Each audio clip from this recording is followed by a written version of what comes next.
recognized symbol of excellence in sports entertainment.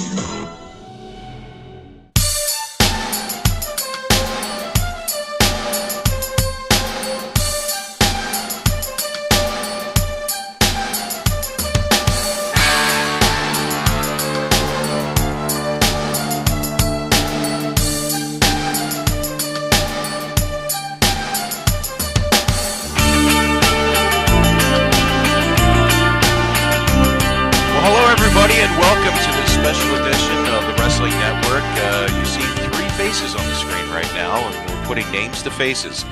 So right about now, myself, Bilskie, Bill Knight, founder and president of the Wrestling Network, and with me right now are two of my close friends, more like brothers, if you will. We got Mystic Marc, Magic Marc, my good friend Mark Lindsay, a.k.a. Got Mark 76.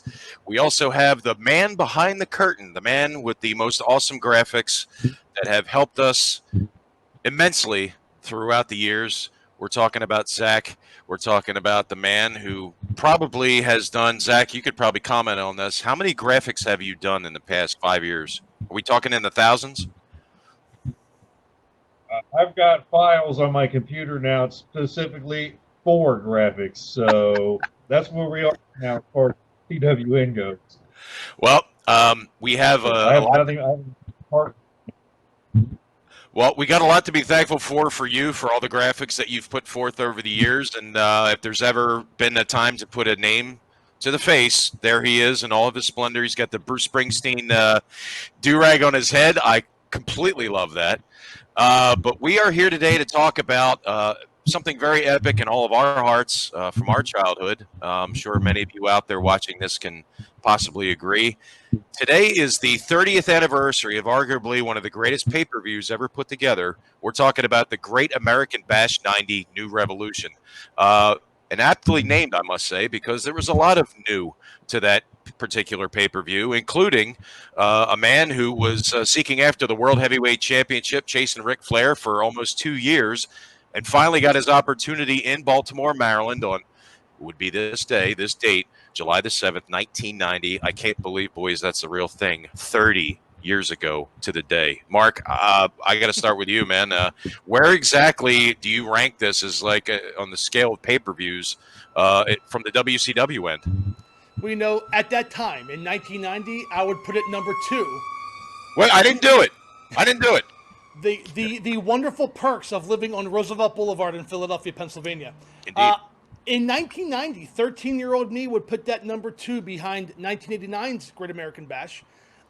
Looking back at it at 43 years old, I still think it's a top 10, if not a top 5 pay-per-view. You finally had that crowning moment of Sting becoming World Heavyweight Champion, and we'll talk a little bit later on in the show what his title run meant to the company. Right. But at that time, I mean, you're talking about I remember watching this pay-per-view at my cousin's house. We were cramped in his bedroom. There was 5 of us, and we were just it's 3 hours long, and every match was going on, and we're just we want to get the Sting Flair. We want to get the Sting Flair because we kind of knew that Flair and Sting were supposed to have that match at Wrestle War that never happened because Sting got hurt. Right. And the anticipation of Sting finally getting his hands on Flair was dragged out for 6 months before it finally happened. So when it did, I just remember screaming at the top of my lungs. Sting was the only face I ever cheered for as a kid, and I was happier than hell that he won. Absolutely. I mean, there are many who didn't agree with him being World Heavyweight Champion. I am one of those in the minority. I completely agree with it. And again, we'll get into when it happened, why it happened, and everything else. But Mr. Deli 0316, Brother Zach, where were you on the day of July 7th, 1990? Where were you watching it live? Did you catch it on the videotape? How did you watch it? Honestly, I wasn't even really into wrestling then until the following year, 1991. And obviously, the big name that got me into was Hulk Hogan. Everybody knew who Hulk Hogan was. I remember starting the 4th grade in 1991. Girl in my classroom. She said, well, you need to be watching WCW. They got a guy over there named Sting, and he's just my absolute favorite. So I got into WCW and really started checking out that tape library. And I think the first time I saw the 1990 version of the Great American Bash, I was a little older. I might have rented it or did, when we had tape trading was popular on eBay. I think I got it off of that. Right. And I was fortunate; it wasn't the home video version. They actually sent the pay-per-view version on DVD, so I got to see all 11 matches in their entirety. Nothing cut out. And just being a big Sting fan. I mean, I grew up in that area. We cheered for the good guys. We rooted for the good guys. I know between the three of us, Sting's always been one of our heroes. The old, surfer Sting, blonde hair, and the particular attire he wore that night. Oh, here we go. See product placement. Here we go. There it is. Your moments right there. 1990 version of Sting, red, white, and blue getup. Very nice. I mean, it's just the costume. I don't understand why 2K has not given us this model yet in the games. He's been in there since 2K15, and we still can't seem to get that one yet. No, but, that was just a crowning. That was just a crowning achievement. If you guys remember, in 1990, Sting's old partner Jim Hellwig, he became the world champion of the WWF. So Sting obviously was just eons ahead of the Warriors. As much as I love the Warriors, Sting could do it all.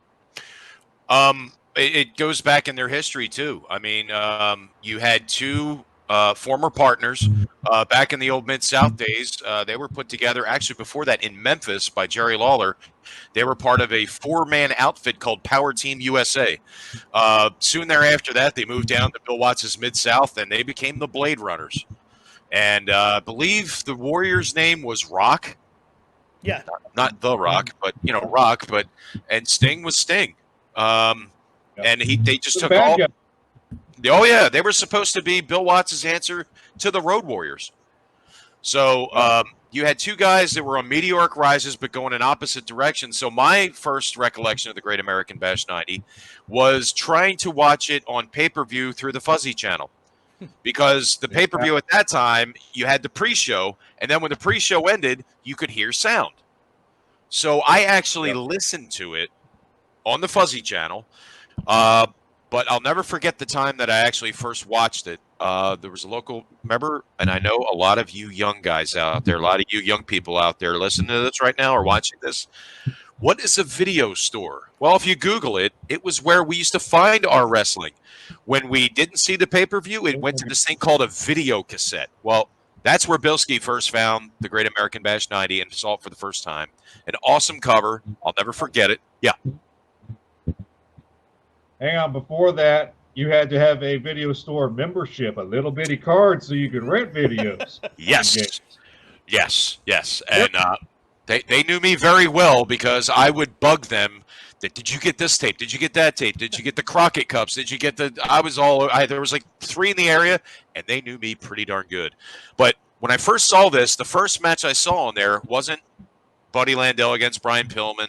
It wasn't some of the, I dare say, preliminary type matches. It was the Midnight Express against the Southern Boys, and I'm like, wow, this is how we're starting off the show? Perfect. I think that's actually card number. That's actually the 6th match. They cut out the first 5. Yep. Which is funny, because they actually showed on the back of the packaging. It said Mike Rotunda against the Iron Sheik. Yep. On the Tommy back of the Race sleeve versus Harley Race. Yes. And it's funny, Bill, real quick, because you and I, we recorded for my channel the Great American Bash 90 on the Got Mark 76.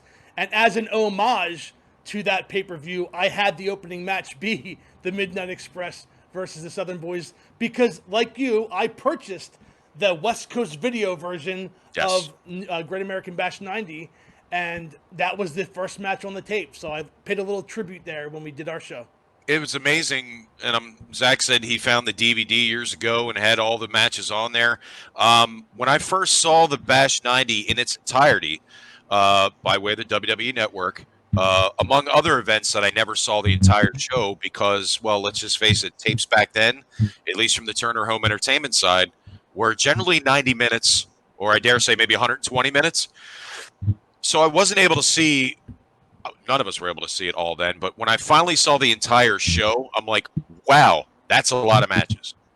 I mean, I actually, looking back now, I think the videotape version from the Midnight Express onward, perfect. THE knew what they were doing. I take back everything I ever said about how they butchered their tapes, although I will not forget them for Starrcade 86, but we'll save that for another time. But no, the first time I saw the Great American Bash 90, and what really got me watching it, aside from seeing Sting finally win the big one after 2 years of chasing Ric Flair, was, I don't know, the Baltimore arena just seemed different. In the 2 years prior, 88 was really well lit, but it wasn't, you didn't have that production value. In 89, they blew the cover off production value. And Zach, you know all about the Bash 89. Mark, you do too, but they really went above and beyond 88. But 90 seemed to capture a little bit of both 88 and 90 in terms of environment. And I'm sure you guys can speak on it too. The pop in that place when Sting defeated Flair for the title was unlike anything I'd ever heard up until that point. Zach? Well, I'm looking at the Wikipedia page right now. You got 14,000, maybe even more than that in the arena that night. So, what we got? You got your commentators. I mean, Jim Ross, Bob Caudle, those two together. That's just always going to make for a good event. Oh, yeah. Gary Michael Capetta, my favorite ring announcer, the world's most dangerous ring announcer. Yes, He's sir. calling the action as far as the wrestling ring, the voice of WCW. Yep. Gordon Soley doing the interviews. And you had Randy Anderson, Nick Patrick, who still to this day has the worst count in history as far as wrestling goes.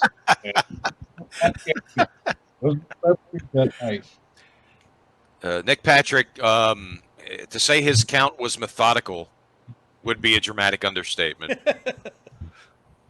But It was almost like he when he'd slap the man. 1, 2. I know we're getting off on a tangent here, but there isn't a better referee. Now, I know there are those out there who tend to disagree with this, but I've been watching since 85 now, so I go back a pretty long way. I don't think I've ever seen a referee as demonstrative, as in the match, as deliberate, can take bumps better than any referee I've ever seen, and that is Tommy Young. Yep. Arguably, Oh, yeah. what has to be considered, if not the greatest referee of all time. I dare say, I don't know who was, but I mean, Nick Patrick was okay. Let's face it. I mean, believe it or not, at one point, Nick Patrick was a wrestler. Yeah. He followed in the footsteps of his father, who was Jody Hamilton. Hamilton. The Yep. masked assassin. His father, his uncle was the Missouri Mauler. From those of you who watched or studied up on Florida, the Missouri Mauler, a long-time grappler down in Florida for Eddie Graham, and the uncle of Nick Patrick. So Nick started out as a wrestler in Mid-South, and then just graduated to refereeing. So, but yeah, I can dare say I think there's the Hebner was gone. Tommy Young was gone. He wasn't reffing anymore. So it was Teddy Long was the manager of the world champions at that point. So we had Mike Adkins. Yes. We had I think Randy Anderson was on. You said Yes. Randy Anderson was in Yep. that show that day, and Nick Patrick. So those are Yep. your three officials. God rest his soul. I always liked Randy Anderson. He always called it right down the middle. He was, if you think about it, back in those days, we had good guy and bad guy referees, it seemed like. But Randy Anderson was always kind of your personified babyface referee. Yeah, he didn't take crap off any of the heels. And Tommy Young, I mean, he had some classic situations with Ric Flair where Rick would be getting out of hand and Tommy would push him, and Tommy would push him, and Flair would take a bump. I mean, that's classic JCP type of match with Ric Flair and Tommy Young. And the look on Rick Flair's face like, did you just push me? And then Tommy would go and run around behind Sting or behind Magnum or behind Dusty or whomever, and so as to not to incur any more of Flair's wrath. But before we got off on the referee tangent, Mark, reel us back in here. Where were we going before the referees? Well, there was a bunch of different places we could have gone because we had mentioned Flair versus Sting. We had mentioned the VHS version. But let's focus on what this was. This was New Revolution. This was WCW's attempt. They were a full year and a half after the purchase by Ted Turner that they were trying to create new stars. Right. They had Luger, they had Sting, they had Flair. They knew what they had with those guys, but they had to push them to the next level. You had mentioned earlier that Ultimate Warrior and Sting in another lifetime were former partners. Vince McMahon pushed the Ultimate Warrior to the top of his brand. Sting was supposed to defeat Ric Flair back in February, but he got hurt at the Clash 10. Right. So they would have been champion right around the same time, February, April, and they would have carried 1990. It didn't work out that way. Right. But going down the card, Flying Brian Pillman took on Nature Boy Buddy Landell. You're talking new versus old. you had Lex Luger defend against Mean Mark Callis, who would go on to become The Undertaker, who just within a few weeks ago retired from the sport. Right. So they were trying to push these younger talents, the Freebirds versus the Steiner Brothers. That was their effort, and whether it worked out or not, that's an opinion that we all have. But Right. that was their attempt to kind of create this new versus old school. And, Sting winning the title was a huge moment, but let's not forget that Sting, again, was supposed to be world champion 4 or 5 months prior. And this whole direction of this one pay-per-view, Great American Bash, we would have never gotten Sting in the face paint that Zach showed of if No. he didn't hurt himself back in February. We were talking about the other day on Yeah. the phone too. If it didn't Yep. happen, what would he have been wearing Yeah. at Wrestle War 90? You know, Yep. we would have never had the red, white, and blue. So it was just an iconic, as fireworks go off again on the boulevard in Philadelphia, PA. It was just an iconic moment and an iconic pay-per-view.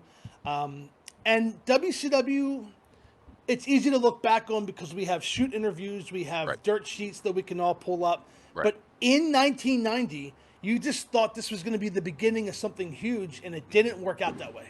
No. Zach, I don't know how you feel about it, but you brought it up. You both have brought it up to me in separate conversations and together. In 1988, we saw a huge tag team influx in Jim Crockett Promotions before they went under. But in 1990, I got to believe that the tag team scene think about it, from the calendar year from January till December of 1990, you started off in 1990, you still had the Skyscrapers or the remnants thereof. You had Doom, who hadn't unmasked quite yet. You had the Steiner Brothers. You had the Freebirds. You had the returning Rock and Roll Express. You had the Southern Boys. You had who am I? Oh, the small Andersons. team. The Andersons were back together. So And then the influx of Renegade Warriors, the Nasty Boys. I mean, you had all these from calendar year to calendar year. Absolutely. And then remember when the year started out, we still had the Road Warriors. So imagine if they would have stuck around. Yeah. It would have been interesting, to say the least. But I mean, Zach, you got to look at it too. I mean, one team in 1990, from beginning almost to end, who really, in my opinion, even though they held the belts for, I'd say, the first half of the year, had to be the Steiner Brothers, from beginning to end. I mean, obviously, you had different teams they faced. They had the World Championship belts up until Capital Combat of '90. But if you look at it over the entire year, even the match they had with the Freebirds at the Great American Bash in New Revolution, I mean, they pretty much really set a new standard. You talk about New Revolution. They set a new standard for tag team wrestling. I'm sure you'd agree with that. Well, and if you look at it too, they were already fan favorites, but when Sting got hurt, they're buddies of Sting. Yep. So that whole group formation of the dudes with attitudes formed. And Yep. I remember at Wrestle War, the armbands, Sting's Revenge. So, I mean, right there, the Steiners are going up against the Horsemen. Why would you not cheer for the Steiner Brothers? And we think about the tag team scene, and Mark, you mentioned the Andersons. And now, me being me, and Zach is guilty of this too, and Mark, you're sort of guilty of it. What if? Now, what if said drug test that happened with Tully Blanchard, and what if whatever contractual disagreements may have happened that prevented Blanchard from coming back, what if we saw Arn Anderson and Tully Blanchard against the Steiner Brothers at Wrestle War 90? Oh. I mean, no, not for nothing, but that would have stole the show. I'm just saying.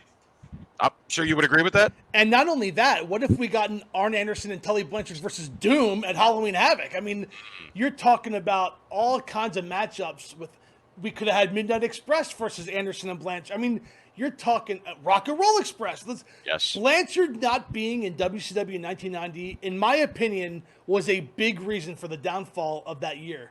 And I know it's hard to put that against one man, but it's easy. I'm going to do it. Jim Herd, okay? I was waiting for that. I was waiting for that 2-syllable word right there. Jim Herd. There's your sign. Jim Cornette recently said on one of his podcasts, and I'm going to quote Jim Cornette, our good buddy, Yes. that he said the one regret that he had was that Ric Flair never went to the Turner executives and said it's either Jim Herd or me. And Jim Cornette feels that if Ric Flair had done that in like late 89, early 90, that things would have turned out much differently. And they may have. but we'll never know. I would say that it could have told a big story because, let's face it, one of the main reasons why Turner and his executives were interested in purchasing the promotion, other than the fact that wrestling had been so huge on WTBS for years, back to the Georgia Championship days, they looked at the roster of talent. You had Luger, you had Sting, which are the two young lions, you had the Steiners, but you had Ric Flair, who pretty much from the time where Crockett Promotions really took flight, 85, 86, 87, and then started coming down in 88, Ric Flair was one of the ones who were at the press conference with Ted Turner when Crockett Promotions was purchased by the Turner Company. So Ric Flair probably had as much clout, although I don't think Ric Flair probably knew it then. Right. But I think Ric Flair probably, and Jim Cornette brings up a good point, he had the clout then. He had the weight he could have made that call, and they would have, and Turner really would have had to choose. Do you want to lose your top talent and your world champion, or do you want to lose a guy who, quite frankly, couldn't manage a Pizza Hut? Right. Zach, what do you feel about that? So,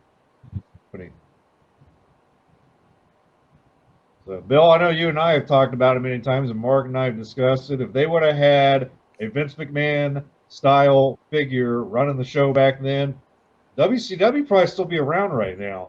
No question. No question about it. I mean, 1990, that more popular. I think you would probably. As much as I. Go ahead. And as much as I Sid Vicious, I mean, he was one of the mile-time favorites. He didn't just seem like he was a horseman to me. If they would have had Tully back, you would have had Tully, Arn, Barry Windham coming back. That's the greatest version of the Horseman right there, the 88 version. The 88 version, that's right. There's no doubt in my mind, if those guys would have been running wild in 1990, they would have had all the belts again. Oh, without question. And think about it like this. The Horsemen, Arn Anderson and Tully Blanchard, I mean, this is probably near and dear to Mark and my heart. They left that program in Philadelphia September 10th, 1988. If Tully came back and they could have faced the Midnight Express in 1990 and rekindled that rivalry, who knows how big 1990 could have been. But back to this show, I think that this particular show, Capital Combat was decent. Well, take away RoboCop. Wrestle War was okay. I didn't like the count-out victory, but whatever. This particular event, for me as a fan, is what made 1990 what it was. It was the hallmark event. It was better than Starrcade. I dare say it was better than Halloween Havoc, although I'm probably sure there might be a disagreement here in the crowd. But I got to say that this particular event for 1990, after Sting won the title here, that was the crescendo. Yeah. What was to happen afterwards, as you both have mentioned, is just kind of a sort of a steady decline. But this event right here, the matches, the talent, the environment, the production value, the announcers, everything was just clicking on all cylinders that night. That's just my take. I believe this particular event as well is when they debuted what would become a WCW staple, the runway ramp that took them from the stage to the ring. And I always felt like that kind of set them apart from all the other companies that were still around. As it's unique. They're coming out like on this big stage runway type of ramp going through the ring. Mark? Well, I agree with your opinion. I agree with your opinion of the crescendo. It definitely, Great American Bash 90 was the crescendo. The unfortunate thing was the original plan was for Sting to beat Flair to kind of step back and have Sting and Luger battle, a heel Luger battle for the world title. When Sting got hurt, you had to turn Luger face because he was the only guy with star power that was going to be able to contend with Flair. Right. So I think what they could have done and what they should have done, instead of that whole Black Scorpion storyline, you just have Luger come out and say, "Congratulations, Sting, you did what I couldn't do," and then clotheslines, turn on Sting again. I mean, Luger was always about the world title, at least the 88, 89, 90 version was. Right. They could have made Luger heel, and I think that could have helped because don't take my word for it. Go back on YouTube. look at every 1990 WCW Saturday night since Sting won the title. Yeah. He never wrestled Anderson. He never wrestled Barry Windham in a one-on-one match. There was built-in opponents. You know, Flair lost the title, so the rest of the Horsemen should have gotten the shot at Sting. Right. That never happened except for Sid. So you ended up having these like lack of contenders for Sting, and that's what really hurt Sting's title run. Is that your number one contender was a Black Scorpion that, well, a hooded wrestler that nobody even knew, and it was devastating to start. To start. And Zach, you mentioned before when you first started watching WWF, and at that point Hulk Hogan was the man. Or at this point, maybe the Ultimate Warrior was. But the fact of the matter is the way that the WWF, their philosophy with their champion was you have your babyface champion and you keep feeding them heels, monster heels, I dare say, pardon my French, chicken shit heels, but the heels that would either run or that would pose an immediate threat to the babyface champion. So at this particular point, to Mark's point, and Zach, you could probably, knowing as much WWF as you watched in the day, it certainly was the exact opposite of the WCW philosophy. Well, and to go on that point too, you and I were talking the other day, WWF kept the good guy champion because they were about pushing the merchandise. WCW didn't know how to market or push merchandise like WWF and that machine did. Nope. There was... you had your T-shirts, fun thing, your WCW was killing it on merchandise. Yeah, and I think I heard Jim Ross say this one time where if you had, and Tony Schiavone say it too, if you had, to your point, Zach, if they had the production values the merch sales, and had the right things to sell for their talent, there's no question in my mind they could have been above water for a number of years without having to go through that downturn after 1990. But again, go back to 1990. Sting's the champion. They should have fed him. They should have went out and got Bigelow and brought him back. They should have and kept him back. Barry Windham should have had a shot at the world title. Dan Spivey, right? Yeah. All these monster heels that could have taken up a Saturday night and had Sting as the fighting champion, but none of the Horsemen ever got a crack at him. And I dare say Flair never got the actual rematch that, well, back in the day, the deposed champion was supposed to get. So, unfortunately, at that point, it's like, okay, and now you're going to come up with some guy from his past, and you're going to make him a mysterious silhouette with Ole Anderson's voice. Well, you bring up a great point that can't get overlooked, Bill. I think a lot of us, I personally wanted Sting to win. Like I said, he was one of the faces I cheered for. I was rooting for Sting the whole time. But there was a part of me that kind of thought it's not going to last long because eventually, I saw what Ricky Steamboat did. He won, had a couple rematches, and then Flair eventually won it back. But we never got that Ric Flair rematch. So Sting's championship run wasn't really solidified with that second victory over Ric Flair. No. So in a lot of people's minds, it could have been a fluke that he beat Flair the first time. We never had that second solid victory to cement him as a world champion. So I think looking back, that did more harm than good.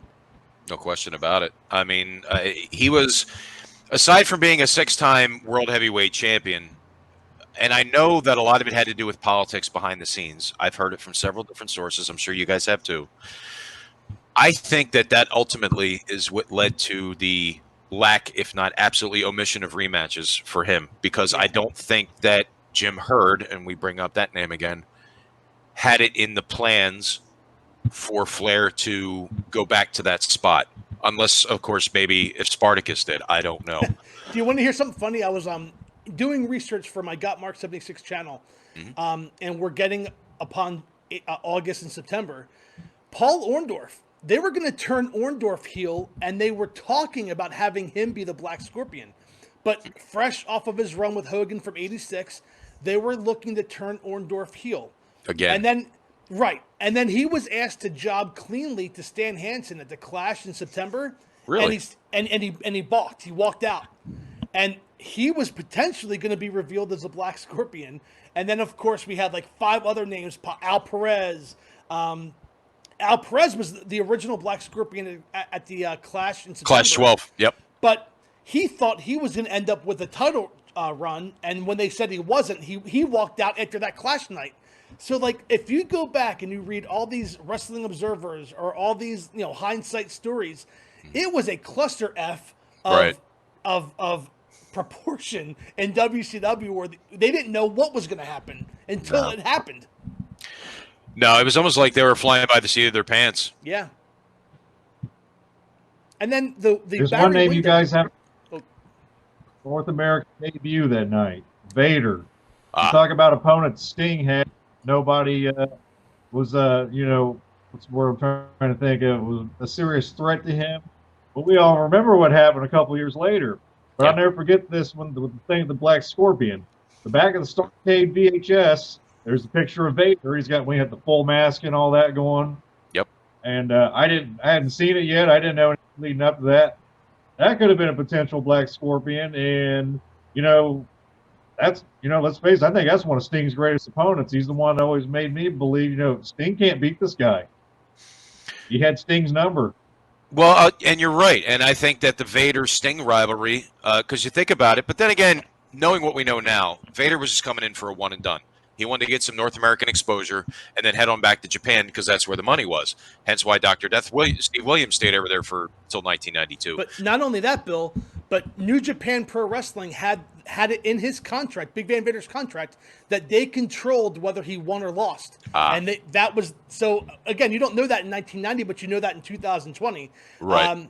That Big Van Vader could not lose, which is why if you watch many of the 1990, the 91 match against Stan Hansen at Wrestle War 91, double disqualification. Right. So they were New Japan was careful to protect Big Van Vader, which is why you couldn't really give him a shot at the title because eventually he'd have to lose it. And so it's knowing now what we didn't know back then. Well, absolutely. And knowing what we know now too, if you think about it, apparently there must have been some sort of release from the contract at New Japan Pro Wrestling or All Japan. I think he may have wrestled for both. But 1992. Yep. So when he finally came over here for good and challenged Sting for the world title, the broken ribs and everything else, obviously he was out of his contract. Bill Watts had him exclusively until after the Watts regime, and Vader would go on and become the champion and remain the champion for quite some time. Moving on from Sting to Cactus Jack. But think about it. If they brought him in as a debut to squash the Z-Man, which is what happened, and then in that same show, now, of course, we're rebooking here because we're good at that. What if my cord got caught? I hate when that happens. What if Vader got on the stick with Gordon Soley and said, Sting, you're next? I'm here. And, of course, they wanted him to come off as a monster. He didn't say word one, but there you go. If that could have been, imagine what the rest of 1990 could, even if they didn't want Flair in the picture. It would have been Sting and Vader 1990, and they wouldn't have needed a Black Scorpion. Right. You got a masked guy by the name of Vader. You didn't need a Black Scorpion, but, But some of the matches I think we want to go over here, too, that really stood out to me. One of them was, we mentioned the Steiner Brothers. That match, in my opinion, other than the opening match on the VHS, the Midnights versus the Southern Boys, the Steiner Brothers and the Freebirds, in my opinion, was probably one of the matches of the show. And I dare say was even more entertaining than the World Tag Team title match. Well, I want to get your guys' thoughts on that.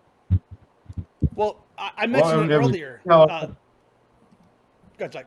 It was great because you had Freebirds cutting the ring off, throwing Rick out of the ring, and just doing a number on Scotty. And Rick came in, and Big Brother made the big cleanup, made the big save, Steiner lining everybody left and right. That's how you get the crowd into it. And I was going to say, it was the Steiner Brothers that beat the Freebirds for the Tag Team Championship in November of '89. Correct. Steiners were champions for a while. Steiners lost to Doom in May, and this is July. This is the next pay-per-view, and Steiners are kind of vulnerable, and they're in the ring with the former champions, the Freebirds. So realistically, from a booking perspective, you really could have gone either way there, and you didn't really know. And I think that was that was exciting booking because you went with the future, but watching it live, you didn't know if the Steiners were going to win or lose. You didn't know what was going to happen back then. So they did the right thing, and they, of course, Steiners took another step up, and we know what happened about a month later they won the U.S. Tag Team Championship. Yeah, up in East Rutherford, New Jersey. It's just kind of an interesting dynamic because if you think about the feuds leading up to the Bash, the Rock and Roll Express were hot in the wars with the fabulous Freebirds. They had the Corporal Punishment match at the previous pay-per-view at Capital Combat 90, and then the Steiners were involved in a program with Doom, right on up until the clash just a few weeks prior to that at Coastal Crush. Yeah. And, obviously that was a wash there, but you would think that you would want the Steiners, if you're going with that new Revolution type deal, to have, first of all, again, we're rebooking here. I personally would have had Rock and Roll in the ring with the Freebirds to settle their rivalry. And then that would be a number one contenders match to whomever would win the match between the Steiners and Doom. Could you imagine the Steiners against the Rock and Roll Express? Yeah, in 1990. I mean, you talk about Yeah. I mean, but I realize now, looking back, that particular match, as it unfolded, was really a number one contenders match of sorts. Even though we know that down the line, the Horsemen would get the crack at the belts. But I got to think that eventually the Steiners, with that win, ought have gotten a crack at those World Tag Team titles with Doom. I agree. I concur. So the match after that, we get the pay-per-view debut of Elegante, Oh, God. which I know, but man, that Baltimore crowd loved him. He didn't get in the ring to do a lot, but his presence alone, that place popped for Elegante. I don't think they'd ever seen anybody that big. Well, if you remember, Jim Ross was really, really selling Elegante hard, I'll tell you. But when he came out, and to your point, Zach, when he came out that ramp with JYD and Paul Orndorff, the most odd six-man tag team combination ever in the history of World Championship Wrestling, I would suggest. The crowd did pop. I mean, let's face it, the guy was a legitimate giant. He played for the Argentinian national basketball team. He was supposed to be drafted by the Atlanta Hawks, but the Atlanta Hawks basically, and this is from Jim Ross's lips, I was listening to his podcast. He said, basically, the Atlanta Hawks really can't use George. So if you guys have a spot there in the wrestling side of things, maybe you guys can go ahead and bring him in. Well, as luck would have it, Jim Ross put the needle in and signed El Gigante. But when he came out and he stepped over that top rope, he didn't step over that top rope like Big John Studd and Andre used to. He just walked He over. stepped over the ropes. I mean, the ropes didn't touch the undercarriage, if you know what I'm saying. He stepped over the ropes. And that, to me, was like, my God, he is a real giant. Yeah. And kind of an unusual thing, too, back then is during the match, Jim Ross actually brings it up and says, this guy's bigger than Andre, and we know how big Andre is. He said, Andre. And legit he was. Yeah, talk about getting two guys on the card. You had my favorite, Paul Orndorff, and then you had the Junkyard Dog, who by that time was well past his prime. Junk food dog. Like, I love JYD, but he was about a year past where he should have been, and he was about 350 by the time this match took place. Could barely move around, but to be fair, that Baltimore. We talked about the Northeast crowd, Bill, on our show. Baltimore loved Sid Vicious. He could do no wrong. He got cheered the year before in '89. He did his knee in the ring with his arms. Man who ruled the world, and the Baltimore crowd went nuts. So I think Baltimore had something to do with Sid being challenger later in the year for the world title. I honestly think if they were going to groom Sid as... Go ahead, Zach. Sid should have never been booked as a heel, man. He was just too likable. Even before that, after that, it's like, man, you want to cheer this guy. He's got the look. I mean, you remember the ovation him and Spivey got at Starrcade that year? Oh, yeah. It's like, how do you not Sid? They were Sid was at the right place at the wrong time. Now, to your point, Zach, I'm going to kind of piggyback off of that a little bit. Everybody knew, from the smart fans of the Northeast to everywhere he went, they cheered him simply because he was a genetic mesomorph. I mean, the dude had pumpkins on his shoulders for deltoids. I mean, we thought Hawk's shoulders were big. Sid looked like he was harboring pumpkins up here. In Philadelphia, they loved him.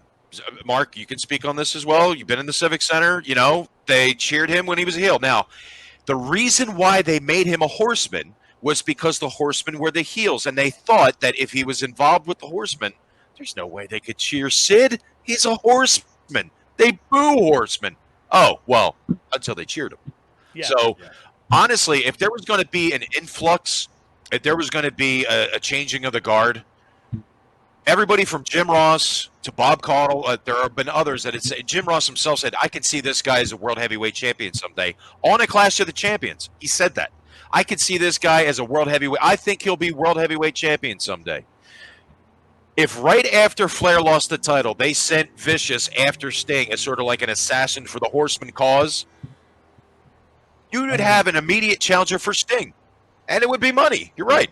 Mm-hmm. And I'm thinking that perhaps, maybe, if at Halloween Havoc, we never really wanted Sting to lose his title, but losing it to Sid at a night of monsters, I mean, if you're a booker, again, you see money on the table that, in my opinion, was left there because Sting, again, did not have that monster heel fed to him immediately, or at least build up monsters. Spivey, you mentioned.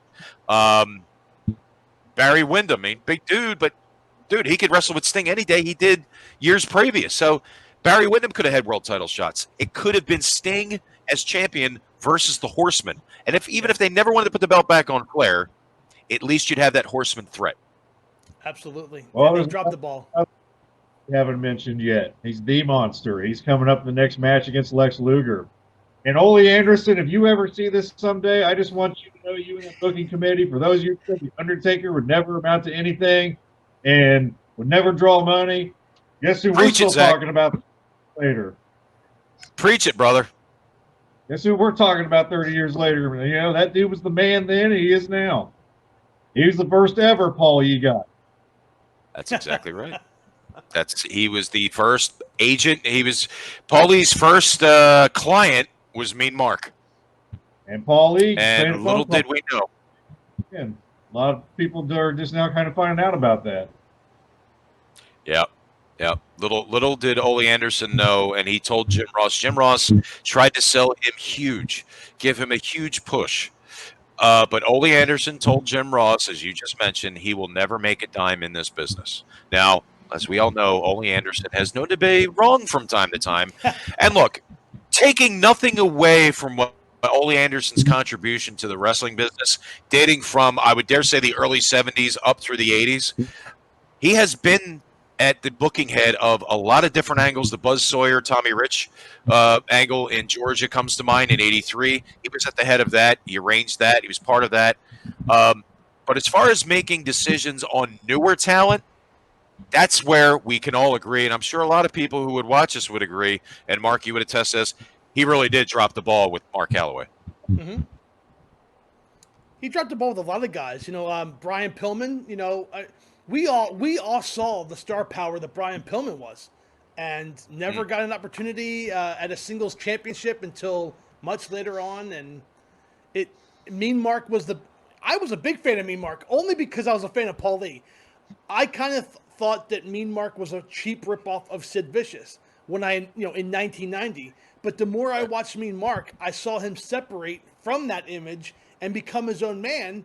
And just when he was getting over, his contract expired and they never re-signed him. And next thing you know, he's he's a dead man. Next thing and it was strange. Mortician fella. We never thought we'd. Percy Pringle dyed his hair black. What happened? How about that? Yeah, it's strange. The dynamic of Mark. Go ahead, Zach. I was going to say he got as a manager love. Like, who's this dude? I was like, wait a minute, that's Mean Mark. Oh my God. Like just a few months. Well, you mentioned Percy Pringle just a few months earlier. He was with Global, or I guess it was Global. He was then there as Percy Pringle III, still managing as a leftover from the world class area. And then we see him a couple months later show up at the end of 1990 as the manager of the Undertaker. But going back to Mark Callis, when he first shows up, he shows up as a replacement for everybody's favorite. So automatically nobody liked Mean Mark because of the fact that he was taking Sid's place. There was, I guess Sid at that point was still recovering from the punctured lung he suffered at the hands of Scotty Steiner, I want to say, I don't know if it happened at a house show or I don't know where it happened. Yeah. But Sid had a punctured lung and he was still out. And they were trying to make it look like, well, Sid's there. And even in some interviews in 1990 with Teddy Long, he was saying, oh, well, Mean Mark's the man, Dan Spivey's still the man, and Mean Mark's here now. And, essentially I'm paraphrasing, but the heck with Sid Vicious. But right. To me, I'm like, here's these awesome skyscrapers, and here's big Sid Vicious. And then there's this big, tall, pasty, white, red-headed dude. Where's Sid? Where's Sid? I've never seen this guy before. What can somebody tell me what happened to Sid? That was just as shocking as when I found out after the fact that Arn and Tully had left, and I'm like, where's Arn and Tully? Who was these other midnight? Where did Arn and Tully go? So I'm thinking, where did Sid go? So you can imagine everybody's favorite heel, Sid Vicious, is now gone, and he's replaced by. I really don't think that Mark was brought in at the best of circumstances, but he made the best of it. You got to say that. Mm-hmm. I agree. He had a hell of a teacher. Partnering up with Spivey, and there's a shoot interview I watched a while back with Dan Spivey, and Mark's debut when they took on the Road Warriors. Spivey said, "Hey, just follow me," and they did a number of people scared. They attacked the Warriors with chairs, and then Mark was like, "Are we going to get heat for this?" And Spivey's like, "Don't worry about it; it'll be fine." And then Animal and Hawk go back to Mean Mark, and they say, "Good job, kid. Good job, kid." Well, the whole story was that the Road Warriors were going to get their comeuppance at Wrestle War, right. And then Spivey no-showed. Mean Mark was and left Mean Mark, and the guy under the mask was Mike Enos. He took the majority of it. He took the clothesline at Wrestle War. So Spivey was like, "No problem, kid. I'll be leaving, but you two will have to pay the price." So yeah, that was brilliant on Spivey's part. To your point, Zach. So now we're getting into the next match. We got Luger and Marc Calloway going at it. I know about you guys. I know Bill and I both said we were Lex Luger fans. Luger was the man. Yeah. Sting number one. Luger was always number two, right behind him. And this is a turn back to a good guy, babyface Lex Luger. The crowd was solidly behind him. I always hoped Luger turned against Sting. Again, I grew up in Philadelphia. I always cheered the heels. I was always waiting for Luger to turn on Sting. But I always enjoyed Luger as a face, don't get me wrong, but I always loved him as a heel. And I remember watching this match saying, Luger was a champion since beating Michael Hayes the year before. Luger could lose the title, have a short, it would happen later the year. But I thought Mean Mark could have gotten a short interim run as U.S. champion. He was definitely worthy of it. If anybody other than Ole Anderson was calling the shots and actually gave a young Marc Calloway his just due, and maybe at that point could have been a crucial push for his career and somebody to feed not only to Luger but Sting down the road, I mean, Mark would have been the man. But unfortunately, when you got a guy like Ole Anderson who completely doubted his ability to draw money, completely ignored his physical stature and the fact that he was 6'9", 318, who could fly like an eagle, who could move like a light heavyweight, who had the strength of a bull, and could do it all. He was literally the total package. I'm talking about Mean Mark. So the fact that you had those two in the ring at the same time was basically like, and Mark, I said that a few times when we were doing our recording, the irresistible force meeting the immovable object. Not to steal a line from Gorilla Monsoon, but in actuality, the match with Mean Mark and Lex Luger was in fact that. They were big, tall, strong, as Bob Cotter would say, rough, tough wrestlers. But I mean, basically, they were almost mirror images of one another, save about maybe 4 inches on one side in height. But I mean, I like this match. I like the Mean Mark Luger match. It established Luger as the undisputed United States champion. Going back to the clash before that, don't understand why, and this is an Ole Anderson decision I found out, why Luger got that cheap win over Sid with the clothesline.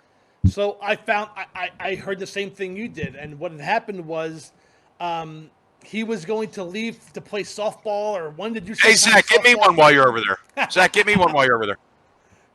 Go ahead, Mark. I'm sorry. But I think it was some kind of softball tournament that Sid wanted to be part of, and that's non-alcoholic, Bill. That's not for you. I thought it was Mellow Yellow or some kind of a summer ale. I don't. You got me on that one. But you were. I'm think, sorry. and there was also time restraints. You know, like you said, this was the Great American Bash was an 11-match card. That's too many matches, you know, for a 3-hour show. Well, the Clash of the Champions tried to cram 9 matches at Coastal Crush, so they just cut the match down for time and had that screw job victory for Luger, which was not a 3 count. I beg anybody to go back and watch that Sid Luger match at the Clash. That was a 2 count, if that. Zach, what were you going to say? You agree with that? That was not a 3 count. A clothesline fin. I will never forget that. I'm like, did Luger just beat Sid in like 2 seconds? Did you see a 3 count there? Like Mark only saw a 2 count? Did you see? We go back and watch it. Did you actually see an actual 3 count? I honestly don't know. I'd have to go back and watch it again. But we can say that before Montreal, there was Coastal Crush. See that? See, great minds think alike. Free booking and what ifs. Yeah. Here's one for you guys. Okay. Before Hogan turned heel and Sting turns heel. Now Luger's called upon now as the major babyface to go after Sting. Thoughts? That would have been great. I think that would have been great because I think, and I'm going to book it because that's something I almost did for my Got Mark 76 YouTube show, was that Sting, he was loyal to Flair. If you go back to 89 when he stayed Flair from Muda and Funk, then you had the Dick Slater, you had the Dragon Man, you had all those guys, you had Arn and Oldie come back. And Sting always stayed loyal to Flair. And Sting said, when he was named the #1 contender to the world title at Wrestle War, Sting said, I don't have to do this match. We don't need any we don't need any trouble within the group. And Ole and Arn said it was okay. So I think they could have done that where like you had Flair, Ole, and Arn just all of a sudden start beating down or hooking tights to win a match or start beating down their opponents afterwards. And Sting's kind of like looking on like, what's going on here? And you're thinking, oh my God, Sting's not going to put up with this much longer. And then one day you have like Flair and Luger, because remember, Luger was still a heel. Have Flair beat Luger and then have it be like 3-on-1. Sting comes to the ring like, whoa guys, what are you doing? And then turns around and beats down Luger himself. You could have had a double turn there. Sting could have been heel, Luger could have been face, and you have a double turn there where Sting has solidified himself as a member of the Horsemen. If that would have been done right, that could have, if they had the right people booking, that could have been as big as when Hulk Hogan turned bad at Bash at Beach '96. That could have been as impactful. Yeah. No, you're right. That could have been impactful long before the Hulk Hogan turn at the Bash of the Beach. No question about it. Me personally, because even though I lived across the river from you, Mark, I still do. I cheered the heels only because I knew that it meant the baby faces were going to be challenged. So would I want to see Sting become a heel? No. I knew that Luger could be a dirty, rotten scoundrel, lack of a better term. We've seen him turn heel on many occasions. We've seen him turn on Ricky Steamboat just a year prior to that, with no provocation whatsoever, other than the fact he was obsessed with becoming the world champion. Fast forward that Luger mindset after changing his ways and coming to his friend's aid and da-da-da. I don't think that Sting turns heel. I think Luger turns heel because Luger's done it before. He'll do it again. He's still obsessed. He's still the United States champion. And now that his buddy Sting is on the threshold of becoming champion, Luger really has nothing to lose and everything to gain. So for me, I would go Sting stays where he is, and Luger becomes a monster heel. He becomes a horseman again, and then they go and try to destroy Sting. And there you got another monster, so to speak, in a former brother and friend to face Sting. Yeah. That's just me. And they could have really built that up too. You know, these guys, you know, own the gym together. They travel together. They won the Crockett Cup together, and you know now they're going at it. But And there was an old After magazine cover where Luger said that title belongs to me. So you know they could have they had the national media all over it too. There you go. It was a really good match. I got to think that if we're still on the topic of Luger and Mean Mark, I think it was really good where it was placed on the card. I think it established Luger as the undisputed United States champion. And I think that, and I dare say this, and I know a lot of people will probably come down on me for saying this, but it gave a young, green, soon-to-be established future superstar the rub. Because Luger was an established star. He was a stalwart at from Crockett Promotions to World Championship Wrestling. And putting Mean Mark in the ring with him, I think at that particular point made Mean Mark better. That's just my opinion. Definitely. So if we move on, go ahead. Zach? You know, it didn't hurt his credibility or anything losing to Lex Luger. No. Not at all. Mark, what were you going to say? Well, I was going to say if we moved on to the Rock and Roll Express and Doom, I thought it was a very similar situation. You know, you had the Rock and Roll Express, which was in Jim Crockett Promotions. They left for a little bit, came back. Doom are this makeshift team that were thrown together because there were a couple of strong guys to feud with the Steiner Brothers. Right. But then when they lost their masks, they became determined. They were a force to be reckoned with, and I think they're one of the underrated tag teams of all time. They 100%. were so good together. And then you throw in Theodore R. Long. Don't call him Peanut Head. Don't call him Peanut Head. You throw them in. It was now all three of us were Caucasian, but I can only imagine what having Butch Reed, Ron Simmons, and Teddy Long together as a powerful black team meant to the black youth of America, that they're watching these two guys that are so good, so tough, and so rough being world tag team champions. I can only imagine the role models that they may have been for African Americans everywhere. So 100%. I was a big fan of Ron Simmons and Butch Reed of Doom. I liked the Steiners better, but I thought if any team was going to beat them, it was going to have to be a big, powerful team like Doom. And you kind of had the changing of the guard here with the Rock and Roll Express. Two totally different styles, but it worked. Yeah. Meltzer didn't rate this match too highly, but I thought it was a lot better than he did. There were a couple hope spots where you thought the Rock and Roll were going to pull this off, and Doom with that shoulder block off the top rope by Butch Reed puts him away. It was phenomenal booking, and I loved the direction that Doom went in the fall against the Horsemen. I think you set up the Rock and Roll Express next in line, Ric Flair and Arn Anderson. It was awesome. Zach? And in typical rock and roll fashion, you got these two powerhouses, Ron Simmons and Butch Reed, taking on Ricky Morton, Robert Gibson. You got the speed taking on the power. Ricky and Robert are going to have to hit and move. Ricky, gets the shit kicked out of him the whole match like he normally does. Hot tag to Robert. Robert comes in and cleans house. Right. But they kind of had some problems over Reed and Simmons. It's just these two guys are like, you're gonna beat us, you better bring it. For me, I like the match. If they were going to pump up the Rock and Roll Express, at least put them in this marquee matchup with the world champions, then honestly, I think that if they were to become officially the 5-time World Tag Team Champions, which they had been pumping up since they came back to Crockett Promotions in '88 after being furloughed for a couple of months.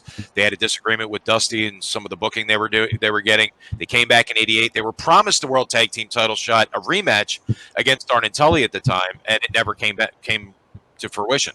Robert left the company. Ricky hung around till after the Fall Brawl '88, and then Ricky was gone. My problem with the World Tag Team Championship match situation is this. And Mark, to your point, Doom was the first badass Black World Tag Team Champions in that generation that really were a force to be reckoned with. And I mean it like this because in the previous generation, you had Rocky Johnson and Tony Atlas. Big, huge, muscle-bound, super athletic warriors, but they were a babyface team. And they were dancing. They were more jiving and more, Right. disco. They were playing to the fans. Yes. Right. They were playing to the fans. Where Doom didn't care if you liked them, didn't care if you hated them. They were just going to get in. They were going to kick some ass, and they were going to hold on to the World Tag Team Championship. And I dare say a lot like Jimmy Cornette was, you had Teddy Long, Theodore R. Long, in the corner being a distraction for any team, if not getting himself physically involved in any match. You had that piece of the puzzle as well. So that particular presentation with Doom, with Ron Simmons and Butch Reed. Here you got two former football players in college. Ron Simmons, former four-time All-American at Florida State. He had his jersey retired at Florida State, which mark that one down in your book at universities. How often does that ever happen? And we're talking over 30 years ago that this happened. But Butch Reed was a killer since day one. I mean, when he first started out in Florida as Bruce Reed, he was already getting pushed for the Florida title. He went down to Bill Watson, Mid-South, and him and JYD were like this. And him and JYD made huge money in New Orleans, in the Mid-South area, all throughout that Mid-South territory before he went to the World Wrestling Federation, of course. But here you had two legit badass guys who will go in and stomp anybody into the ground and have a smile on their face while doing it. The fact that they were just, to the wall, will bump you and thrash you and kick you all over the arena, the perfect fodder for them was the Rock and Roll Express because, Zach, as you mentioned here, they could get in there and take a beating. Ricky Morton, other than Ricky Steamboat, could take punishment better than anybody, who could sell better than anybody. It'd make it look like the guy's actually trying to kill him. And when you got guys like Ron Simmons and Butch Reed in there, physically intimidating, physically imposing, strong as a bull, and they're tossing him around the ring, it was the perfect fodder. Here's the problem I have. Believe it or not, I have a problem with it. If they were pushing, finally, for that World Tag Team title for the 5th time for Rock and Roll, and being that it was at the Great American Bash, even if it was only for till the next WCW Saturday night or the next Clash, I think they should have put the belts on Ricky and Robert. That's just my opinion. If they had no idea or no intention of putting the belts on the Rock and Roll Express, then they should have had the Steiner brothers in there with them and not Ricky and Robert. But overall, I like the way the match turned out, aside from the fact that I probably wouldn't have booked it that way. But I like the match the way it turned out. It had the perfect combination of big, strong guys versus the smaller baby faces who could sell. I think it worked. I just would have liked a different outcome. I'll fantasy book real quick before Zach chimes in. If that happens, if the Rock and Roll Express win that match at the Great American Bash, and like you said, they have a week or two reign, and then on TV they lose them back, it has to be like a 2-minute squash match where Doom just gets pissed and crushes. Think LOD Midnight Express. It has to be like that, and I would have been fine with it too. Do you recall, just before we get to you, Zach, I just want to throw this one little thing. We all know that storylines repeat themselves throughout history. There was a point where the Rock and Roll Express were the World Tag Team Champions. They were about set to face Arn Anderson and Tully Blanchard on Worldwide Wrestling. The Midnight Express attacked them, injuring Ricky Morton's shoulder. Robert Gibson had to go at it alone until Ricky Morton finally came to the ring. He had his chicken wing all taped up and everything. He got in there, and Arn and Tully went over. Something like that could have happened too. And then whoever attacked the Rock and Roll Express, then Rock and Roll is out of the picture. They held their belts for the 5th time. They're out of the picture. They go, maybe it was the Freebirds who would attack them before their championship rematch with Doom on TV. The Freebirds got him. Pounds him into the ground. Somebody's hurt. Winds up being a handicap match or whatever. Doom gets the belts back on television. I mean, it could have happened. Just saying. Well, Zach, go for it. Piggybacking off of that, I was just thinking that. Rock and Roll win the World Tag Team titles back. Midnight Express are still around, and they've got the U.S. titles. They want the World Tag Team titles back. You got that going. Two things from this match. Psychology. Manager Teddy Long just knew pissed you off as a fan. He's antagonizing and doing everything to get his guys over. 2, Ricky Morton getting the crap kicked out of him. It's one of those deals where he looks to you out in the crowd. Help me, please. I'm getting my ass kicked. Tags and Robert, you go crazy. It's just 2 things that's missing from today.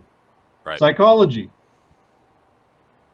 The agony. There's no sense of urgency. There's no sense of somebody's really getting mangled in there. And to your point, I agree. Mark? Boy, remember the manager, buddy of mine, we were talking about the other day, Bobby Heenan. Man, all that dude had to do was look at you and you were pissed off at him. Or laughing at him. Yeah. And then he gets chased around the ring and cuts a flip over the top rope and gets chased out of the ring. And yeah, I mean, he was a master manager as well. I mean, let's face it. We're not getting too far off topic, but when you have your list of managers, some of the greatest managers of all time, including Jim Cornette, including James J. Dillon, including Teddy Long, including any manager other than the one I'm about to say, would say that this man is the greatest manager of all time. And I'm speaking of Bobby the Brain Heenan. Mm-hmm. Yep. Absolutely. Greatest manager of all time. Yep. I agree. Hands down. Remember, we had done a fantasy thing a long time ago. I said, what if your top 4 managers, Bobby Heenan, Jimmy Hart, Mr. Fuji, Slick, they're all in the WA and WCW. WWF, we've got James J. Dillon, Paul Jones. Forgot about him. Jimmy Cornette. Name me off a couple other managers. Yeah, Jim Cornette.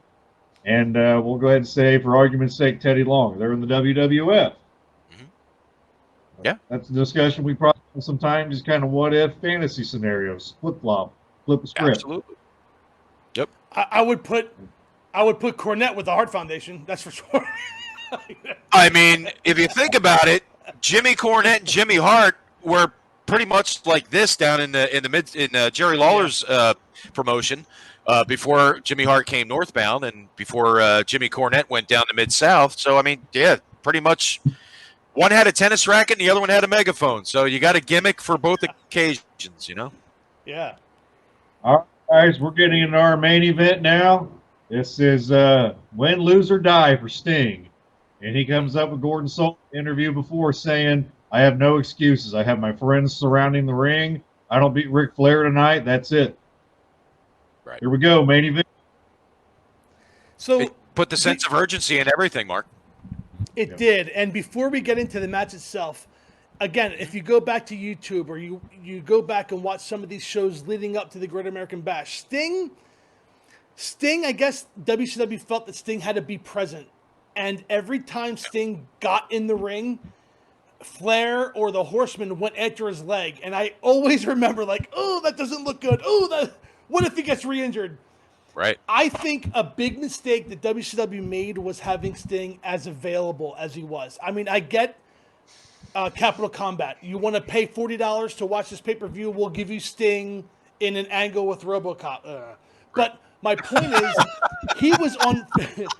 He was on free TV every week. He was being interviewed by Jim Ross every week. Yeah. He was in Lex Luger's corner for world title matches every week. He was with Dudes with Attitudes every week. And it got to the point where the fans couldn't miss Sting to come back and want to pay to see. So I think that was, looking back in hindsight, it's 2020, they should have taken Sting off the TV for a while. But I would agree. They didn't. And here we are, the main event, and I am... 13-year-old Mark is like waiting a lifetime for this because I just knew Sting was going to win. I didn't have any dirt sheets. I just knew that my experience watching pro wrestling, this is the biggest story that if Sting doesn't win it, I'm done with wrestling. so I just remember. Again, we go back to the sense of urgency. We know, and Mark, I totally agree with that. I hadn't really thought of it till you just mentioned it, but absence always makes the heart grow fonder. The pop would have been huge. The reaction would have been bigger. Sting's absence would have made... But then again, there's that old wrestling philosophy that when you're away from TV, the fans will forget who you were. I don't think that would have been the case here, so I agree with you. Leaving him off TV for a while, maybe to get a little bigger. Just stay away, just so people miss him more. Mm-hmm. So the whole thing with the RoboCop deal, I get because he was. I mean, say what you will, they weren't the merchandise sellers that Vince and the WWF was, but nobody sold more merch in 1990 than the Stinger. I would dare say. I mean, from T-shirts to action figures, to little Galoob figures to foam figures. Yeah, I mean, they even sold face paint. I mean, and so I agree to a point that maybe leaving him off television, I think probably would have served the angle better. It would have brought more. Again, absence makes the heart grow fonder. Well, in this case, the anticipation for him coming back, in my opinion, would have been stronger. I think that looking back at the situation, it was a perfect. And I use theater in wrestling a lot. I'm not trying to say like Vince, like, oh, we make movies. Professional wrestling to me has been physical theater. It is an actual real life, no second takes, no cuts. This is, we go in a ring, we do it, that's it. It was about as dire of a situation because, as you just mentioned, Mark, every time Flair went after the knee, you were going to think, when is that patella tendon going to snap again? I watch it today and I see some of the ways he lands on it, and I'm like, how's he still walking? And this is 46-year-old me saying this. So I look back at it, it was the perfect, at that point, notwithstanding the fact that I think we all agree maybe leaving him off TV probably would have been better. The situation, the environment, he said it himself. He has no excuses. Zach, you brought this up as well. He had no excuses. So at this point, it was either do or die. You either win the title or you probably don't get another shot at the belt if you don't win.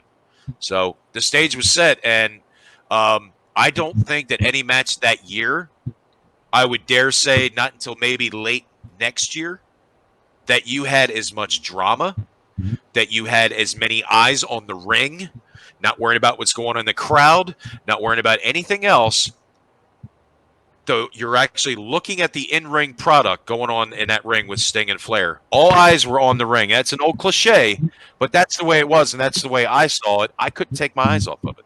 To this day, I can't. Yeah, it's just one of the moments where these two finally meet, and you're thinking, all right, here we go. It's time. It's Sting's time. Now, Mark, to your argument saying keep Sting off TV. Yeah, but I think even back then they could have done one of those live contract signings. Ric Flair and the Four Horsemen, one side of the table. Sting, Luger, Steiners, dudes with attitudes on the other. Contract signed. They go face to face, and just an all-out brawl breaks, and in typical WCW fashion, we're going off the air, folks. We'll see you live. Go. We gotta go. And then that leads to the Great American Bash. Yeah. Now, if I remember right, the end of Coastal Crush had Flair and Sting going at it. Yeah. I just think they had an actual contract signing, and then have the two alliances on each side of that. That just would have made for great build up into a pay-per-view. That's a great point, because we were watching Coastal Crush, and we all knew that JYD was never going to win the world title. Like, why even have that match? That would have been better used as an angle, like you said, Zach, as a contract for the contract signing. Yep. Because it had been the first time ever, other than when it actually happened, that they would have been in the ring together in a mano-a-mano setting. Obviously, they had their supporting cast on either side, and then you have these two face up. And then all hell breaks loose. And then you don't have them fighting through the credits. You actually have a few minutes of them, and the dudes with attitudes and the horsemen going fist and fire on one another. That would have been perfect. And you didn't need a world championship match on television. How often did that ever happen anyway? Right. I mean, think about all the clashes leading up to that. You didn't have one at 10. The one at, I hate to break this to you, but the one that Flair and Funk had, the I Quit match, title was not on the line. Nope. Was not on the line. That Clash 8. Oh, no question about it. Yeah. But the title wasn't on the line. In fact, if you look between Clashes 1 through 10, you name me one of those where the world championship was defended. You can, right? One. Well, we'll leave that out. But my point is, if you're not going to put him in there with somebody who was going to be a legitimate threat to maybe take the title off of him before he got to Sting in July, why would you even have a world title match? Right. It just doesn't make sense to me. So, yeah, I messed up. doing it on his channel right now. A name we haven't mentioned yet that we've left out, and you guys are probably thinking where I'm going with this. Great Muta. That should have been one of Sting's greatest allies throughout 1990. He's there at the contract signing. He's part of, with Sting, Luger, and the Steiners. Just to have, I think, Muta involved going at it with the Horsemen, let alone, would make for an interesting 1990. And he could have been the one that immediately turned on Sting later on and been a threat to Sting for a world title run. I think between the three of us, either collectively or if I talked with Zach or Mark, if I talked with you, there was always that underlying potential. And I actually heard Jim Ross mention this on his podcast.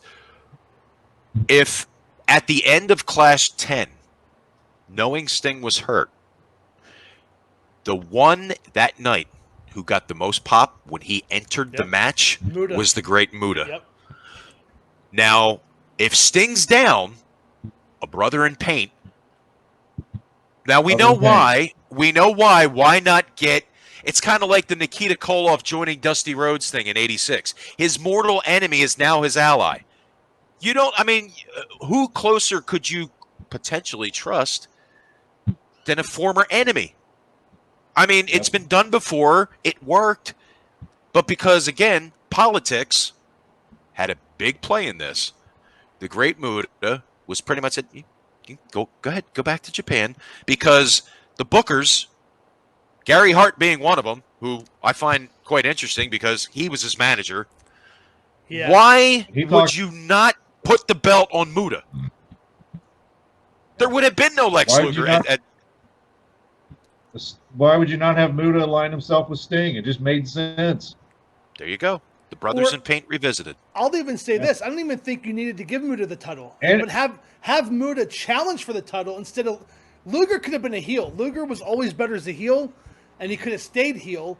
Yeah. And I'm not saying, look, we're fantasy booking here. Luger was a great face. Don't get me wrong. But Luger was... In 1989, Zach and I talk about this all the time. There was no better heel than Lex Luger in 1989 and early 1990. He was the best. Like, he just mastered the heel. And he wasn't a coward or a chicken shit, as you called it earlier. He was I'm going to kick your ass, and I'm going to hold on to my U.S. title. Oh, and by the way, I'm coming for the big gold belt. So I think definitely Great Muta could have been a filler opponent for Flair, get you through Wrestle War, get you through Capital Combat, and then build up for Sting, and that would have been great too. But as you mentioned, Gary Hart whispered in Muta's ear saying a face Japanese wrestler will never get over. And from everything I've read, again, this is all recently, they had, was it Ruse? Was it, they had all this merchandise at that time that they were gonna do the face paint like they did with Sting. They had all these sneakers. Yeah. Muta was going to be set, and somebody got in Muta's ear, and it turned out to be Gary Hart, and that never happened. You know, I got to bring this up, too. A lot of people don't know what kind of impact that Jim Ross had on the wrestling business. From his time in World Championship Wrestling to the time he got to WWE, and now he's over in AEW. Now, here's the thing. Jim Ross is the one who thought that somebody who could have filled in for Sting, somebody who was his enemy, this is from Jim Ross, if there was anybody that could become an immediate threat to the heel world champion at that time, Flair, in the absence of Sting, nobody was more popular at that time because Luger was still a heel at that point. He was still a heel in early 1990. Muta was cheered more than Luger was. Yep. And that was in Corpus Christi, Texas. Yeah. I mean, let's face it. How often did the Great Muta visit the state of Texas? Luger had been down there a few times, wrestling under Paul Bosch down there in Houston. But the point is that it was it was squashed by the bookers. Jim Ross is the one who said, and I agree with him, at that point, as hot as Muta was, as much as he was cheered, even as a heel, even if it was for like a 2 or 3 month span, like we talked about Rock and Roll Express maybe winning the belts back and losing it on television, putting the belt on Muta, as popular as he was, now he's a legit babyface. And yeah, maybe he could turn heel later and face Sting when Sting came back, because then they could renew their rivalry. Who knows? But the fact that he was not considered for that spot, in my opinion, I think it was a mistake. Looking back now. I was Gorilla Monsoon would say great miscarriage of justice. But no, I got to say this main event that we're talking about, it was the crescendo of the evening. It's one of those rare occasions, at least in a WCW event, where none of the matches really before that was any better than the main event. In my view, could the match have been a little better? Sure. Sting maybe was a little rusty. Sure. But the anticipation of a main event had not been felt like that. Well, maybe since Flair came back against Terry Funk, but at that point, Flair was a babyface. Flair was a stone heel now, and they tried to cripple Sting and put him out of the sport for good. There was no more better theater or anticipation for a main event that I had ever seen until that point, until that match. And I think it came off wonderfully. Absolutely. Well, talked about the difference between the WWF and the WCW NWA era. NWA WCW was known for doing great openers and great mid-card matches, but the main events sucked. WWF, mediocre openers, mid-card, but powerhouse main events. This is probably the one time, World Championship Wrestling, still under the NWA banner, they didn't go full on WCW till the beginning of '91. They did this on this night. That main event was a great main event. And I dare say that any main event and any major event after that, it was a long time before we saw a main event like that again. I'm sure you'd agree with that, Mark. Absolutely. I mean, they tried to create some kind of buzz for the following Super Brawl with Tatsumi Fujinami and Ric Flair battling over the Real World Championship.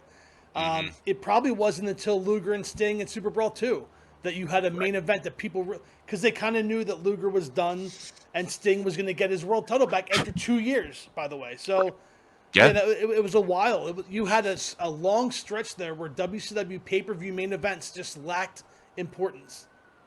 And again, Zach, I gotta echo your sentiments too. I mean, it was this particular main event was by far one of my favorite of all time. This one had all the theater. It had all the surrounding environment. You had the dudes with attitudes and the Horsemen. You had the interference from the Horsemen. You had Ole Anderson handcuffed to Elegante, which, okay. And Elegante sitting on 2 chairs.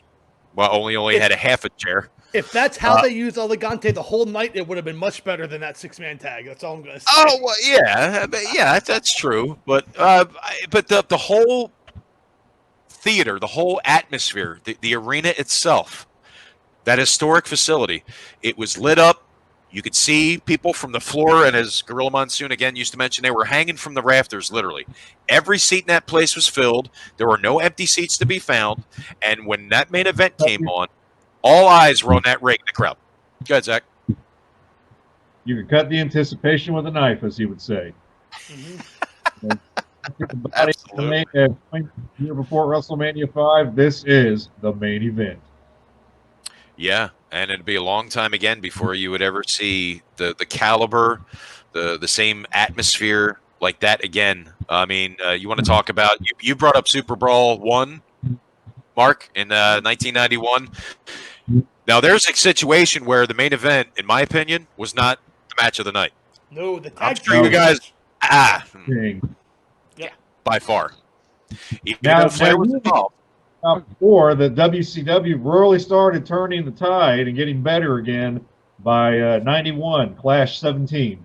Yes. I would say Havoc when Rick Rude was the Phantom. When Rick Rude was revealed, that was the start of it. I'm sure we should probably cover that as Halloween Havoc draws closer, at least October season draws closer. But yeah, the WCW pretty much from this event until the Clash, really Halloween Havoc, where Rude was revealed under the Halloween Phantom to be Ravishing Rick Rude and immediately cited Sting as his target. The S was on at that point. Yeah, and then Steamboat came back. I mean, you had Rude, Steamboat, and Rick Rude and Ricky Steamboat added legitimacy, which was missing since Flair had left.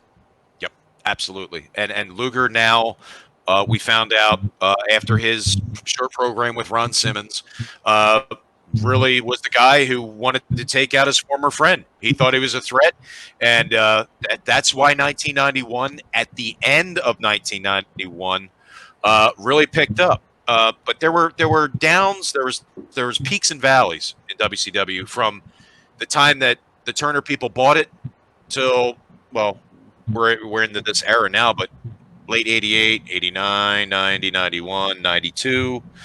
So, I mean, you had some glimmers of hope with the tag team title match at Super Brawl. I can't even say the War Games that year in Phoenix was that good either. That was like one of the worst I've ever seen. But it wasn't bad. It wasn't bad. It wasn't bad. It wasn't bad, but to say that it was decent would be nah. Sid Vicious almost killed Brian Pillman. During the live broadcast, you see Sid call a spot, Rick Steiner making sure Scott's on the other side of the ring. Let's go. Scott on the other side? Yeah, all right, let's do it. I forgot about that. Yeah, I remember that. I remember that just as plain as day. Literally, the camera was like right here, and Sid's like, "Let's go." Irish whipping. But I mean, but this particular event right here, I think we can all agree was probably one of the greatest pay-per-views that have stood the test of time. And every time Great American Bash season, July rolls around, I mean, I'm an 88 fan at heart. I love the 88 season, but this one right here, this pay-per-view that just has to be, that is aptly titled the Great American Bash New Revolution. I mean, for me, it's still one of my favorites to this day. It's still something I go back on the network and watch. And if you have any time to actually go back and watch this, either while you're listening to this or watching this or whatever, and you pull it up on the network, go back now and watch it through older eyes. I got to say that if you're around our age group, back then you were, what, 16 years old? I was. Yeah, I'm 13. So I would say that watching it now, 30 years later, it looks the same, but the impact just feels different. It's more palpable than even it was back then. Zach? Well, the main event, too, had all your typical Ric Flair and Sting. Well, the main event had all your typical Ric Flair and Sting moments, too. Sting testing the knee out, pressing Ric Flair over his head, throwing him off of the top ring post. Flair working the knee over, throwing Sting the figure four. You know, he's going to break his leg. Can Sting, overcome this and finally, win that championship that it's eluded him for so long? Zach, rise. We got to see your shirt, bro. Ah, Sting. Yes. There it is. Yeah. We just went back to 1990. We have a shirt to prove it. Oh, yeah. That's great. Great. Ready. Buy the Defining Moments Sting figure, Great American Bash 90. All right, now I got to go hunt on eBay for it. That's great. I got to go spend more money. Great. What do you got there? Oh, you're at it. Where did you find that one? eBay. Wait. Oh, now which one was that? Is that from Clash 6? Or is that when he debuted? It doesn't say on the back other than just talks about his accomplishments, but he's got the blue attire on under here that he wore at the Bash with the black robe. So, I mean, the robe's the wrong color, but I think he's got a blue attire on under here, if I'm not mistaken. Can you see his little booties? Does he have blue booties on? He has blue booties on. I don't know how well you guys can see that if I hold that up to the camera. Nope, not at all. Oh, yeah, there they go. Yep, that's right. That's right. Kind of like tealish, bluish. Interesting story with the Sting figure. I don't know how well you can see this, but there's two variations of this. These are his actual boots that he wore. Like they would zip up and strap in the back. Well, there's a variant that was made by mistake, and they have laces. Now, if you're regular wrestling boots. Sting never wore laced-up boots. And Zach's OCD went through the roof. I can guarantee you that because mine did. I didn't want nothing to do with that figure. No, not at all. I made on him that it was the correct one with correct boots, and the person actually put that in the description, correct boots. Well, while we have this opportunity before we wrap up, why don't you guys plug what's going on? Zach, what do you have going on? I know you're getting into Fire Pro Wrestling, and eventually we'll be able to feature some of the stuff here on the Wrestling Network page. But why don't you talk about where we can find your stuff and what you have up, what you're working on. So what you want to do is on Fire Pro, you want to download some of my creations. You get on the site. It's don't use www. Use it's FPW. I'm sorry. I gotta bring the site up. I just had a brain fart. Okay, good. Maybe Marc will post it on there. He'll post the thing on there under your picture when he does post up or post production. If you want to get on Fire Pro and upload creations, it's Fire Pro, all one word, -W for world.com. It's a Japanese site. It's a Japanese game, but you can translate it with your web browser. I'll go ahead and take this moment here and bring the site up. So here's what you get when you go to the website. So you can scroll down. You can see all the various patches and everything, creations people have made. So if you ever want to go to find my creations, you would just look up something like maybe WCW or wrestler. Then you come across Deli 316. You click on my name, it pulls up all the various things I've done. I've got logos, promotion logos, ring aprons, ring mats. This is why he's the man behind the curtain, ladies and gentlemen. This is why he's the man behind the curtain. You get on there and you click on, you want to download a creation. Sorry, this camera's going everywhere right now. Let's say you want to look at my Stunning Steve, get him. You just get on there. You go up here and you click subscribe, and that'll down when you start your game up. It's pretty simple. So I've been working on a lot of those. I've got like 3 different faces I'm working on right now. I've got a Luger and a Ric Flair. I've also been doing some more stages. Just completed a Super Brawl 5, Super Brawl 4 stage. So still plugging out creations for the 2K series if we ever get that restored back to its former glory. Cool. And obviously, I've got light next match.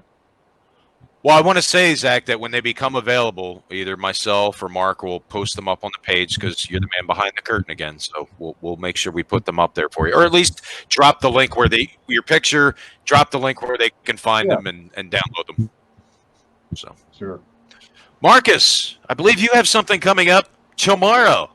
Actually, it's coming up yesterday by the time this gets posted. But tomorrow, that would be right?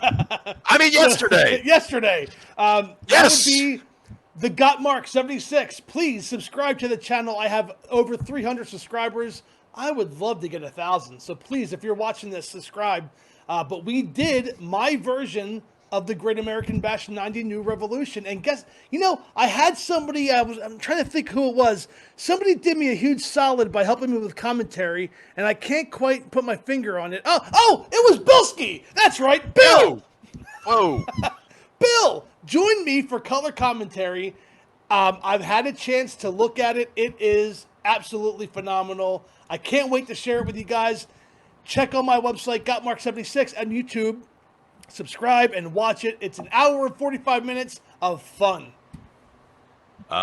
Yes, it was very fun doing it. I had a lot of nostalgia working on it, and the fact that I did it with you and the fact that you asked me to do it along with you got me back on the wrestling video game mic again, which I haven't done in, almost a year. So I appreciate you bringing me on board for that. Well, thank you. It was awesome, and thank you. Yeah, man. Well, that's going to do it for us right now. I want to thank you, brothers. Let's do this again very soon. I think this should be the first of many. This has been the Great American Bash 1990 New Revolution 30th Anniversary podcast for the Wrestling Network. So for Marc Lindsay, for Zach Lindley, my name is Bill Knight. Thanks for watching, everybody, and we'll see you on the Wrestling Network. Take care.